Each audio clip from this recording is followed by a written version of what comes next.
ture isin duruu irraanfattan sanii angaruu waan hin godhu irraanfadhu beekumsaa waan hin godhuuf jecha hin turreen bullee inni marroo waraana qunnamiitii narraa galchi jeeni namni inni qunnamtii hojii qabu sanyiidha sanyii galcheef aabaa wanta kana caalaa nacimu jirti ati faayidaan qabdu je araarsoo faatti lafaa kaase boru mana murtii qabanii eega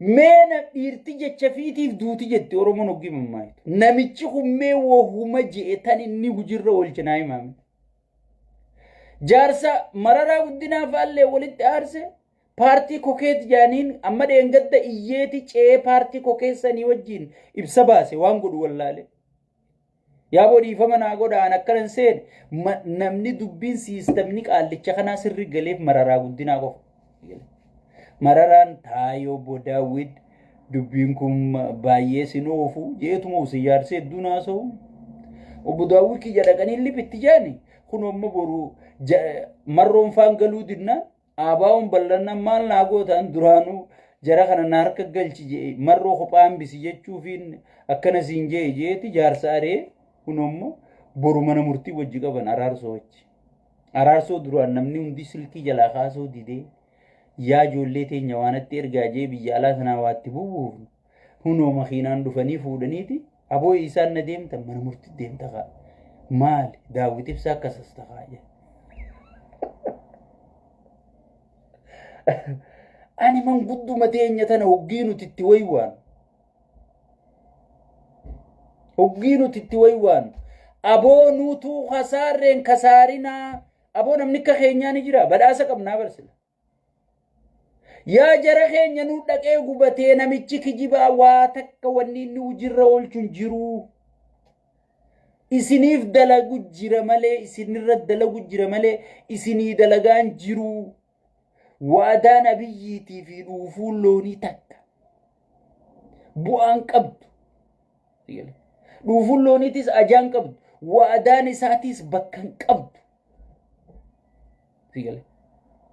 jennee daawwit ibsaa kadhannee daawwit ibsaa mararaa guddinaa hundaa jalaa kaasuu didee ibsallee kophaa baasee nuti filannootti hirmaachuuf deemu nuti maarree godhuuf deemu biibii sirra dhaqee awootaay hayya nuti yoo oromiyaa harkanne hudduu albaatii harkatteemi way jeeti ay aangoon tun numame ooyitti lafaa utaa amma kun hojaa araarsoo bakka jiru hin beeyne barbaadaniiti gartee dhukkee irraa dadda'ee abii jaarsi waan hin anjeensan naa guutuu hin dandeenye hokkasa si jeene amma jimmata buruu kana amma isin nama bira garii bira halkanii hoggii barii mana murtii qaban boru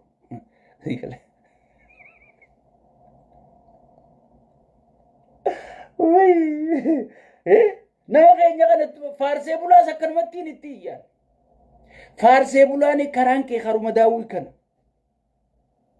abbootii qabeenyaa irratti agartee oromorra roorrisu jirtu qaallicha kana faarsu jiru wallaahi karaan kee kana amma maallaqa way baafachuu dandeeysanii an oromotti ni mujeetu baadu sega abbootiin qabeenyaa tamma tullu jettu maallaqa hattee dhodhooyfattu malee maallaqa u baafachuu hin dandeessu duru maallaqa kan baafanne godhe hunda si zigale amma maallaqa u baafachuu isin doorkeemi igale ni eeydan booda lubbuu teeysan akkachi keeysan baafannee tutti aanaa igale faarsee bulaanis sanu sheekkotii manzaraa taarra gartee oromoo sagalee ta'uu diddee ummata isin qaraasise ummata qaariyaa isaanii nyaattanii qaraatan ummata sheerii fi laayikiidhaan isin jalaa fuudhee footoo teeysan akka isin beekamtan isin godhe kadhumu jiru hagudeedamu jiruuf sagalee ta'uu diddanii abiyyiin nutti aara jettanii isan aarsinu jettanii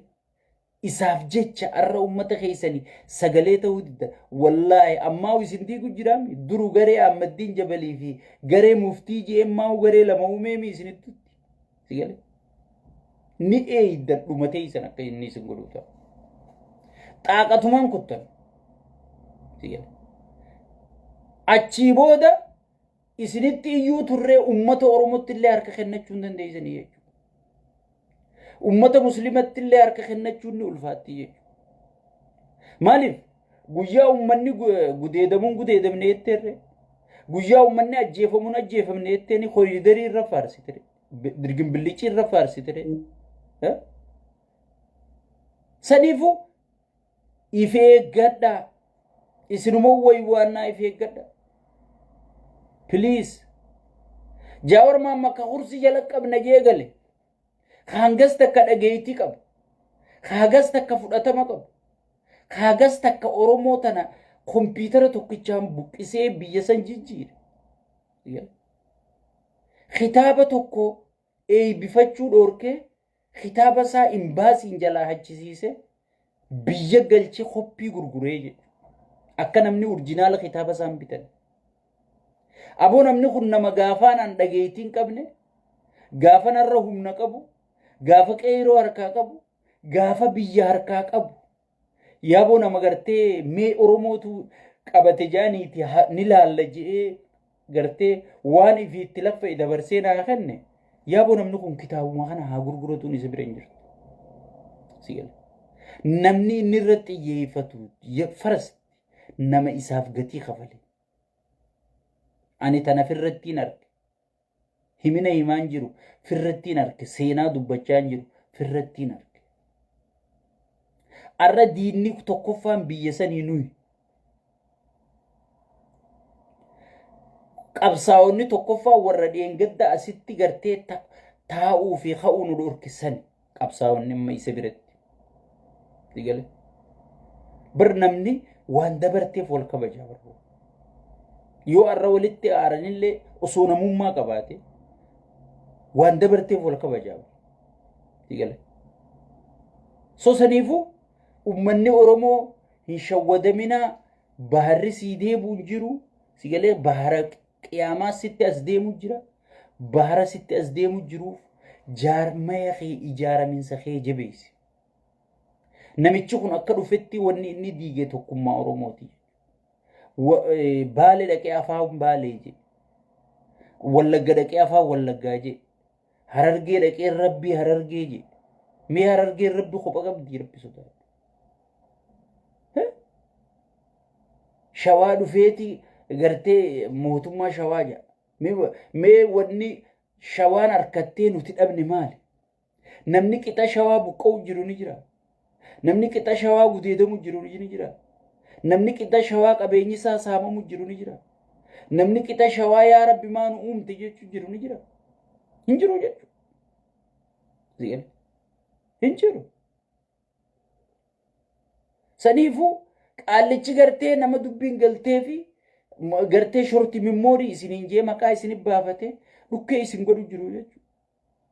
Oromootiyya ati wanni wajjiin dhabdi malee waan irra wal dhabdan hin qabdan taayyee danda'a jecha ajaa'ibaa lafa kaayee kutee. Sigale Oromoo waan wajjiin dhabdi malee waan irra wal dhabdi hin qabdu. Bilisummaan shawaan harkattee harargeen gabroomtiin jirtu. Waliin gabroomu jirra. Waliin buqqaane waliin bilisoomnaa. Sigale arra gartee durriyyeen gaangistara jaarattee gaangistarri naannoo sanii dhalate hattuun gosaa sin qabdu naannoo sin qabdu. Sigale warra dachii gurguru dallaala if jala tarriiftee qawweetti hirtee hogii uummata keenya buqqiftu hogii uummata keenya balleessitu. Sigale kannaa fi ati dura dhaabbachuu qabnu yeroon isaa tokkummaa keenya jabeeffannee dura dhaabbachuu qabnu yeroon isaa ammaa. Diinni abiyyi guddaa waraana birgeedii meeqa kasosoorra tokkummaa saba kanaati. Arra uummanni keenya Harargeefaan waan inni keessa jiru azaaba addunyaa keessa jira. Namni guutuun hidhaanidhaa jira. Dachii hangan takkaa tan ijoollee 10 irra guddisurra gibira meeqa itti fidanii jechuudha. Yoo hoskii xiqqoo takka bante gibira 200 300 maallaqaati gurraan dhaga'u malee takkaa harkaan lakkooyiteen beeku.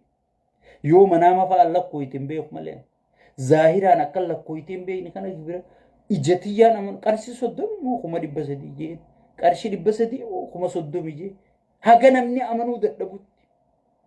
Sigale amma gana arra durallee isiniin jee ganaa yoo jaartii lama qabaatte mana jaartii irra ciiftu sana siree isiin irra ciiftu irraa gibira baasuu ta'e isaan siin jedhan. Ganaas si baay'isiisu ta'a. Uummanni keenya irra killee lukkurraa gibira kafalu jira. Lukkurraa gibira kafalu jira. Burtukaana kanaan gatti akka yoo qabatte kantiibaa magaalaa si jala dhaabbata. Burtukaana kana ni gurgurree bara. Irraa gibira as kenni siin jedhe. Re'ee takka yoo qabdee harkiftee magaalaa geessite sirraa bitamtee dhiiftee dhimma isaaniiti miti. Duru ka gurguratu ashuura ka bitatu ashuura kafalaa kan nuti beeknu. Amma sirraa bitamtee tasaatii miti. Hoggii geessite as kenni siin jedha. Maali qotteesiiti. Akkami jaldaaba keessa dhaabbatti. Dachiin tun teenya akkamitti irra dhaabbatti. Ka bitatu ni kafala. Ka fidees gurguratee dhiisee dhimma isaaniiti miti ni kafala. Yoo gabaatti aantu deebiftes numa kafalta gabaa dabarteen kafaleen hin jirtu. So akkana caasaa saamichaa kana diriirfatee uummata keenya saamu jira. Saniifuu hayyoonni keenyaa fi beeytonni keenya hifanne osoon hin jenne akka nuti osoon hifanne hin jenne uummata keenyaa qabsaa'uuf jiru kana gabbaatanii uummata keessan baraaruun yeroon isaa ammaa jechuudha. Yeroon isaa amma. No question. Midhaan xiqqishaa tokko yoo uka fuutee fidde gibira as kenni siin jedhan. Takkaan dhageenya nuti. Gurra gaggalu ol galu keessatti takkaa midhaan uka fidderraa jimaa harka fidderraa gibira ati kafaltu takkaa rabbi nu dhageessi. Bara namicha kanaa malee. Faanaddoo. Faanaddu booda milishaan sibira taa'ee yoo haadha manaati halkanitti yeroo meeqatti deebite jee hagatti deebitu sani gibira kafaluu ta'e. Yoo marra sadiitti deebite yoo marra shanitti deebite sigale dhaabbattee gibira kafaluu ta'e sitti isaabani. Dhaabbatte ni dhufa yoo dafteef dhaqqabdeef irraa kaasuu baatte. Yoo dhaqqabdee daftee ifirraa kaasuu baatte namicha kana ifirraa kaasuu baatte sidhu fuuteessitu. Sidhu fuuteessi. Ammoo faarsee bulaa faa laaltanii nama sagalee nuu ta'a jettanii uummanni keenyaas nama sagalee isinii ta'u jabeeffadha adda beekaa. Mee adda beekaa. Eenyu dhugaan sabaaf hadoodaa eenyu dhugaaf sabaaf dhimmamaa. Eenyu dhugaaf sabaaf asirraa iyyaa lallabamoo faayidaa ifiitii fi mee isinis beekaa. Yaa uummata keenya isinis akkanuma dur jettaniituma bakkuma hoflaa bakka bashannanaa bakka irra guddaa hayyoota isiniitu abdii murachiisu jira. Ijoollee wal arrabsitu fa'aa kumsa diin teessanii ilaaltan. Ijoollee waa'ee hudduu fa'aa as qabi maarree qabi jettu tana fa'aa nama 500 600 teessanii ilaaltan. Laal isinumaan nama iftuffachiisa. Mee isinis hawaasa qanuuna qabu, hawaasa sagantaa qabu, hawaasa karoora qabu ta'a. Sigale. Hawaasa gaafii fi tarreeffatee gaafachuu beeku ta'a. Hawaasa wanni nuti dubbannu kun galeef ta'a. Sigale. Galeef ta'a. Yoo tana ta'uu baatte wanni Oromootti as deema very dangerous. Very dangerous. Sigale. Qaallichimmaas namni kun dhumee wal fixee maal ta'e irran kaane dhimma isaa yoo balbala isaa duratti nama ajjeesanii ichi balbala inni gabbahuun dura kaan irraan tarkaanfatee deema malee nama gartee namni hummaa du'ee. Sigale namni hummaa du'ee namni hummaa akkana tahee namni hummaal tahee jee nama yaaduu. Saniifuu yaa uummata keenya jabaadhaa an baay'een isin jaaladhaa. Baay'een isin kabajaa kanumaan isiniin jechuu dhufeerree sagalee teessan jabeeffadhaa nama sagalee isinii ta'u cinaa dhaabbadhaa. Warroottan amma dhimma dirra dhawaatiin gad dhufee maaliin gad dhufee akka gartee waan Oromoo yaaduu fakkaatee ajandaa PP lafa qabsiisuu deemu kana ifirraa eega.